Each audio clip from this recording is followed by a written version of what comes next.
spievajme Slováci, nech sa ozýva ďaleko. Chráňme si pieseň slovenskú v srdci hlboko. Keď zaznie pieseň slovenská, to našou rovinou, tak ako kedysi spievala mládež Pádinou.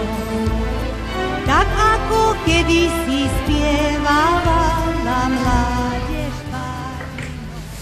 Dobrý deň Slováci, vítajte Kovačici. Ďakujeme. Nech sa páči pozrieť ateliér, olejomalby, grafiky, akvarelíky, práca na tekvičkách, krásličky, maľovanie šamličky, lavička obmaľovaná, ak sa vám páči. Lavička je pre zamilovaných, ten, kto hľadá lásku, nájde ju Kovačici. Olejomalby v ateliéri znázorňujú náš každodenný život, naše záhrady, naše domácnosti, tak ako žije a dýcha Kovačica každý deň. Sú to motívy dedinské, znamená rurálne, slnečnice, vinohrady, žitné polia a ten život sedliacky, ktorý ponúka Kovačica aj dodnes.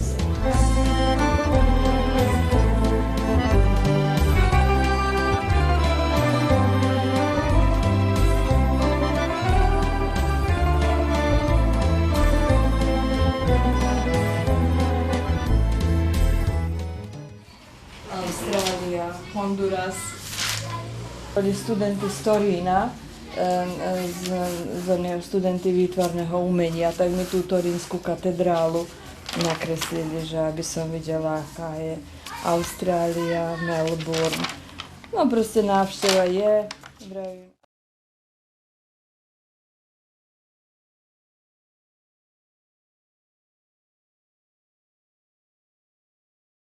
Marcinové papagaje mu na pleci, pozri. Pustite papagaje, dajte tú vašu pesničku slovensku. Nech zaznie pieseň slovenská, to v našou rovinou, tak ako kedysi spievávala mládež Pádinou. Tak ako kedysi spievávala mládež Pádinou. A spievajme Slováci, nech sa ozýva ďaleko. Chráňme si pieseň slovenskú v srdci hlboko. Spievajme Slováci, nech sa ozýva ďaleko. Chráňme si pieseň slovenskú v srdci hlboko. Zachovajme obyčaje, veď je to bohatstvo. Povedzme našim najmladším, že sú im dedičstvo. Povedzme našim najmladším, že sú im dedičstvo. A spievajme Slováci, nech sa ozýva ďaleko. Chráňme si pieseň slovenskú v srdci hlboko. Krásna je naša rovina, pasienky aj role, ale sú preto sedliakom na rukách mozole. Ale sú preto sedliakom na rukách mozole. Spievajme Slováci, nech sa ozýva ďaleko. Chráňme si pieseň slovenskú v srdci hlboko. To je moja kompozícia. Je, na to dojalo úžasne. Áno, to je text.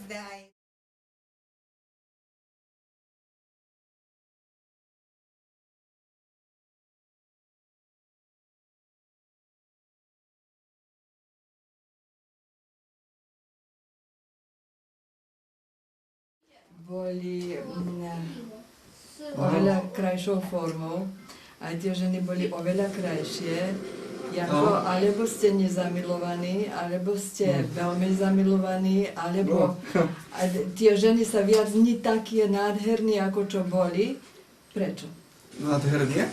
Nádherné. Viem, no, myslím, že to predtým... Formu nemajú takú krásnu, nie sa také bujné, viem, že nemajú tú krásu. no, robil som ženy, ktoré je okolo 15 takých haktov, aj v Taliansku, ale aj tu.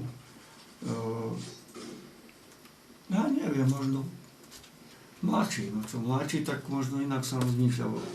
Pekne sa aj tie tie boli nádherné. Ženy, no a to taká isto tiež žena, ktorá akože labuť je, ktorá nešporila vodu. Hore, čo je tu. A to zase veľmi pekná kombinácia a kompozícia, pretože to tam aj slnko. Viete, vidí sa to, že tá žena zo žbánov používa vodu, a nie, že sa išla kúpať niekde na jezero. A to bolo u nás veľmi vzácne, že žena používala zo žbána vodu, kde sa malo piť alebo dať niekomu dať tú vodu. A ona tú vodu dala na seba. Tak preto ten Husám akože taký krydoľovšie, trošku aj nahnevania a tak ďalej. No ale potom normálne, že ako... Ale ona musí byť bujnejšia, Janko, oveľa bujnejšia bola aj krajšia tá leda, ktorú ste... Alebo treba zase odísť do tej francúzskej, takú inšpiráciu, alebo na to Slovensko, prosím, pekne vycestovať a naplniť baterky na inšpiráciu. Takže možno, že robiť starších rokov, že tak ako to, čo som urobil, Afrodita je to. Ale ja som vedomý, že mohla byť možno štihlejšia, možno to máš pravdu. Pre inšpiráciu, rýchlo. No, ale je to tak, no čo starší človek vidí také hlponie potom už, čakže? Ja nevravím, že je to nenádherné. Možno, že aj preto, že v rozhľadeli predtým pozerali na mladé dievčence. Tak a už teraz pozeráme možno na dospelé ženy. No, tak je to, takže? No, prichytala vysvetlenia. No, dobre, tak, teraz možno sa dospelé ženy sa nepáči, ako ty. No, to ste sa dosiaľ nevyjadrili. To sa nevyjadrili, no. Tak možno preto sú to také.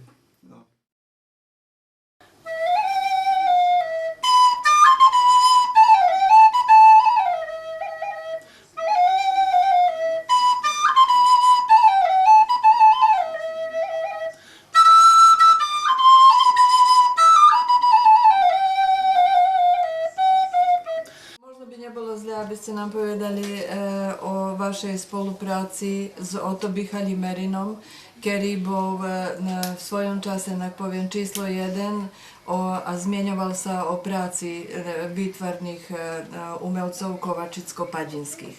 Znamená o tej vašej spolupráci, ako to bolo, keď Otto Bichalí-Merin prišiel do Padiny. Ja som sa spoznal o tom Bichalí-Merinom. Mne sa zdá voľať, že v 61.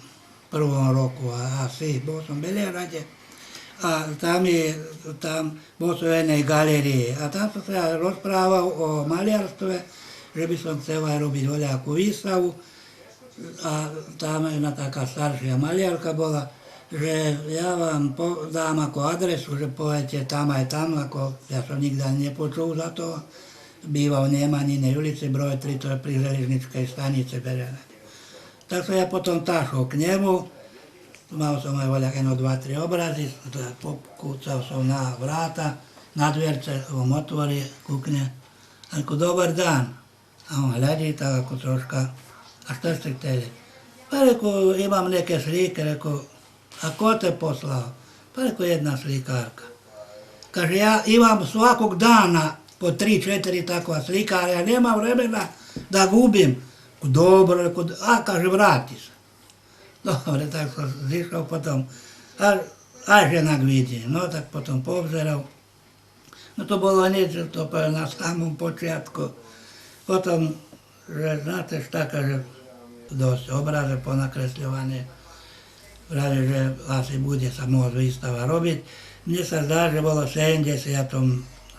alebo 4. to bolo, tak mi spravil výstavu.